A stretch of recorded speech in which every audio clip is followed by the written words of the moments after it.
Let's talk about My Bloody Valentine, released during the slasher craze of the late 1970s, early 1980s, and the holiday-themed slashers that were prevalent during that cycle. My Bloody Valentine takes place, well, around Valentine's Day, and is often considered to be among the best that the holiday-themed slashers have to offer, and has been described by Quentin Tarantino as his personal favorite slasher.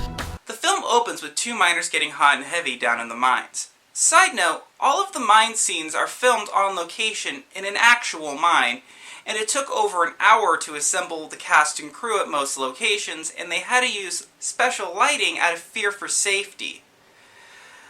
And if the miner sex feels like an awkward lead-in, that's because it is. But it does give the film its first payoff when one of the miners, a woman, is killed just 3 minutes into the film's runtime.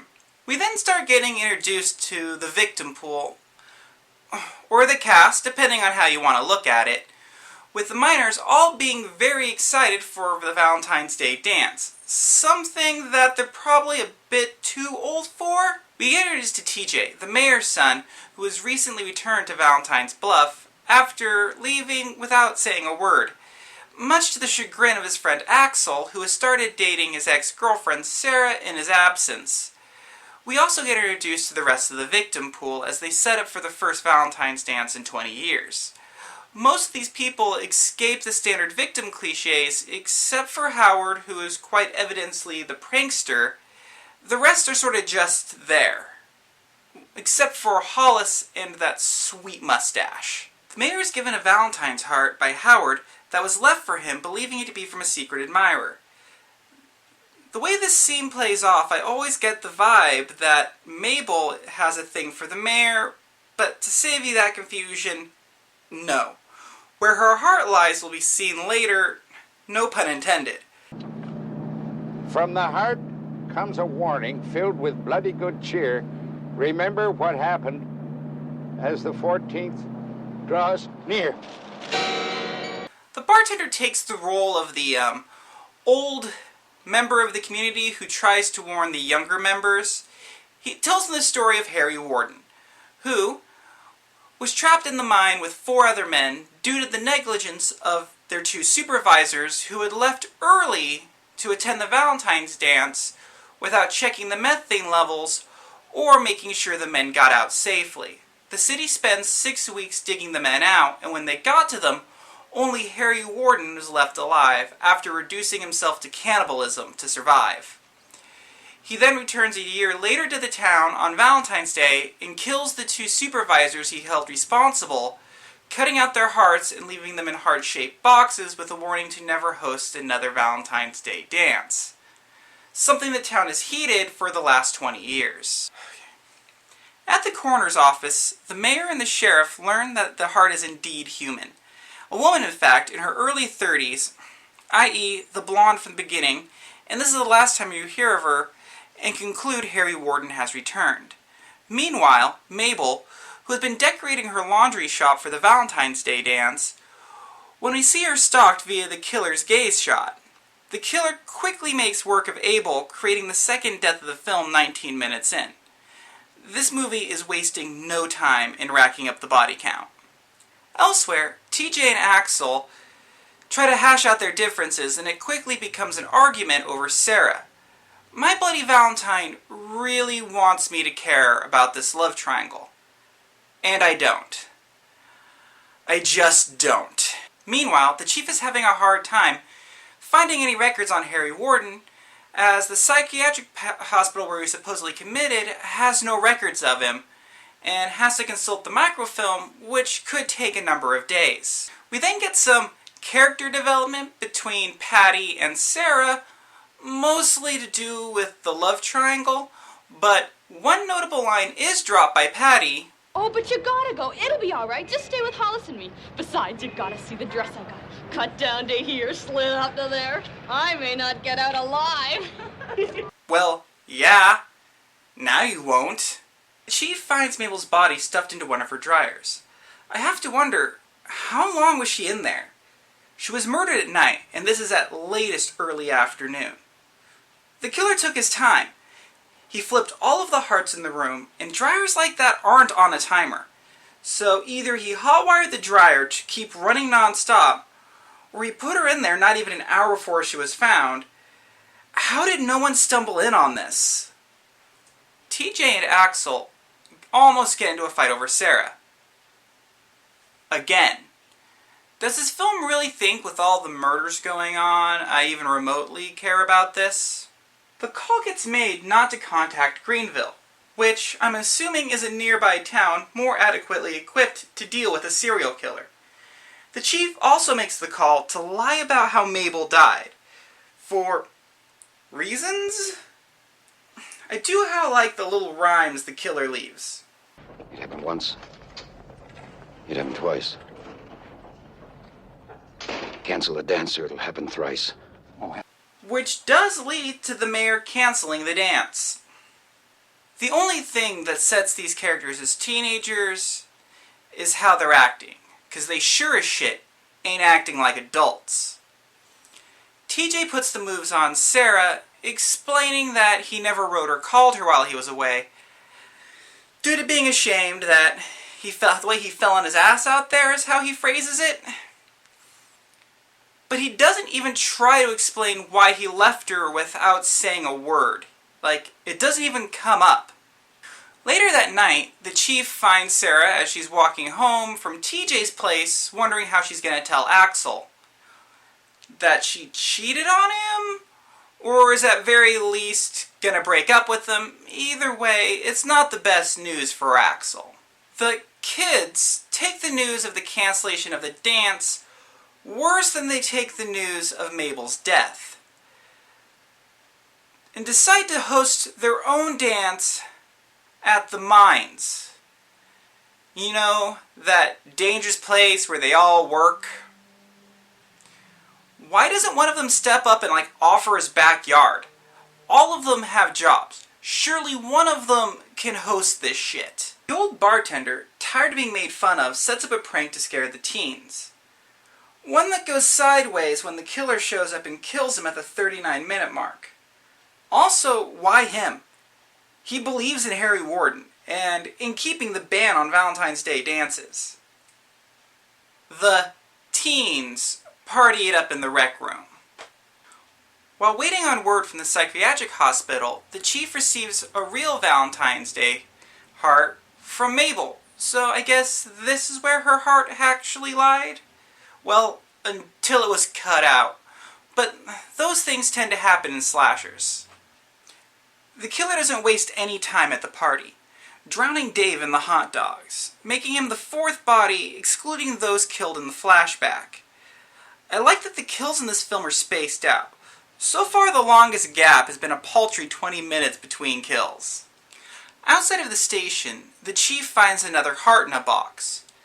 Probably the old man's, with the note stating that he hadn't stopped the dance and the killings would continue. I have to wonder, how did the killer expect him to stop all of the dances and celebrations across town? I mean, the dance was canceled. So, if the Hendersons next door invited over their friends for some beer and some rom-coms, does that count as a party? Anyway, getting sidetracked. Back at the party, tensions between Axel and TJ finally reach a tipping point, resulting in punches being thrown. Axel leaves after, through TJ's prodding, it's revealed that Sarah has already chosen TJ over Axel. Look, I'm sorry, I didn't mean for that to happen. Liar! What the fuck did you think was gonna happen? You know what? I would slap asshole victim on you so fast if I didn't know you made it to the end of this movie. Couple John and Sylvia are having some private time when Sylvia asks for more beer, prompting John to get her some. While inside the party, some of the partygoers find a heart, Dave's heart, if you want to be specific, in the hot dogs. The teens assume this is one of Howard's practical jokes and ignore it. We then get treated to a really great chase scene that has a good amount of suspense and dread built into it that concludes in probably the best kill in the movie. A short while later, she's found by John, who handles it pretty well, all things considered.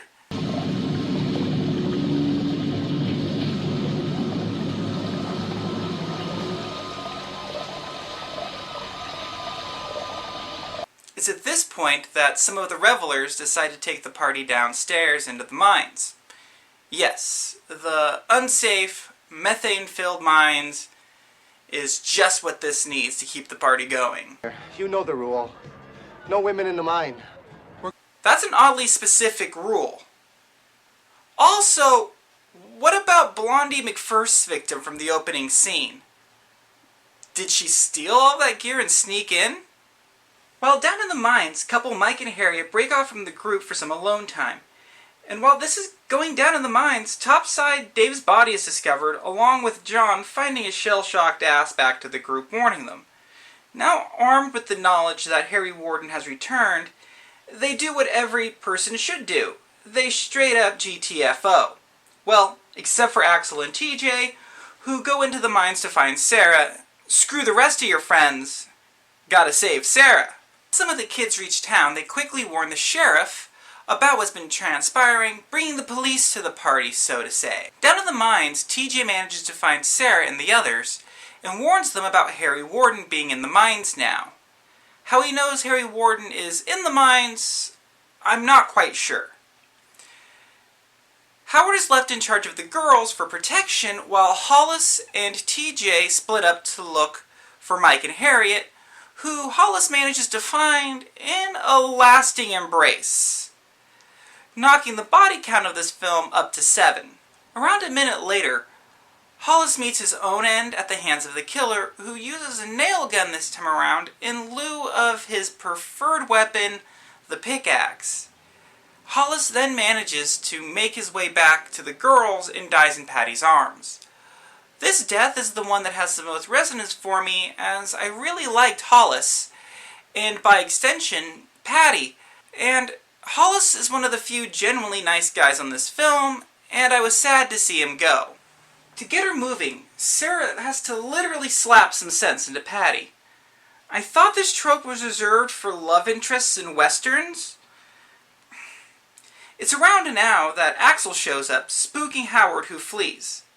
Shortly after this, Axel and his group come across TJ as they try to escape the mines together, while topside, the chief has arrived with reinforcements.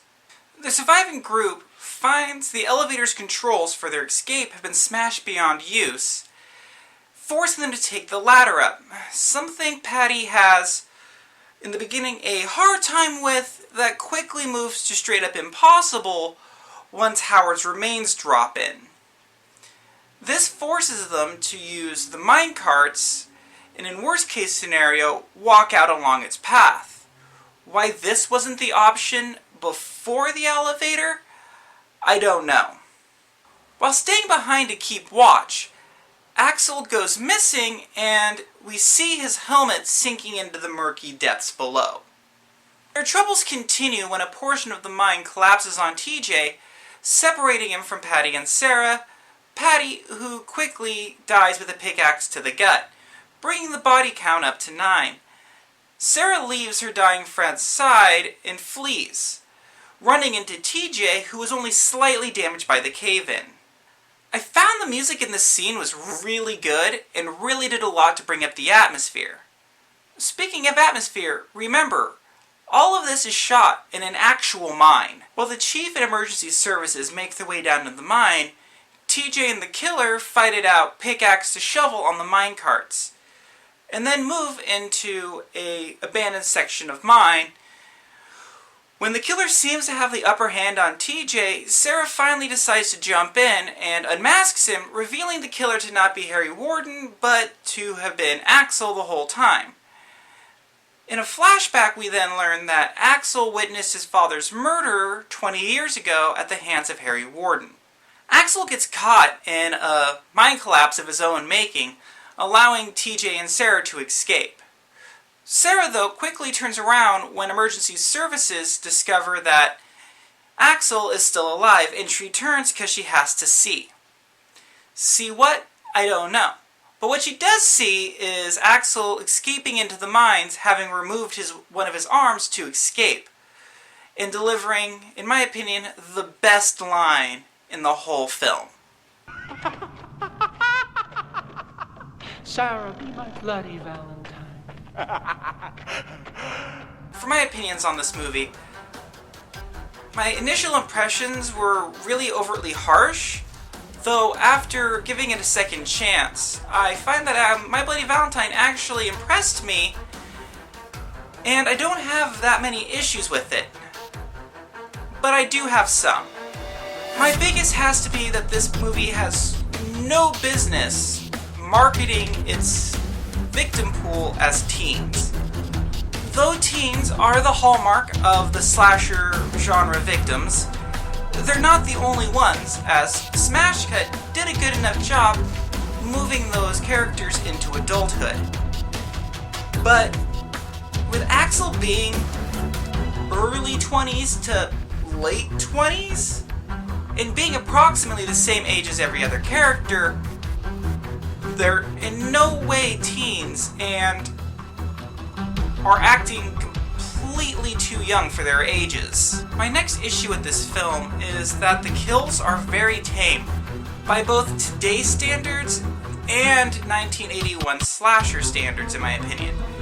Though this film was heavily marred by the MPAA with the removal of 9 minutes of footage, and only 3 minutes of which has ever been returned to the film.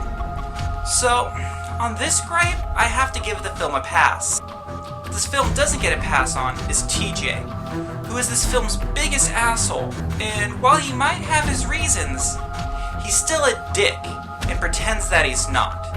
And at least other asshole victims have the decency to be a victim. The body count of My Bloody Valentine, while not the largest I've seen, is definitely respectable with 9 deaths in a 90-minute runtime, and that can be moved easily up to 11 if you include the 2 deaths Harry Warden committed on the supervisors during the flashbacks. Final thoughts. All that said, I think that My Bloody Valentine is a great example of what the genre can offer. It adheres strictly to the major outlines of what a slasher needs to be, and it also does a great job using the red herring trope. It had a twist that I generally did not see coming. And while it might never become a personal favorite, it has earned its place within my collection, and may one day be upgraded to yearly viewing status come every February 14th. Anyway, that's all for today, and I'll see you next time.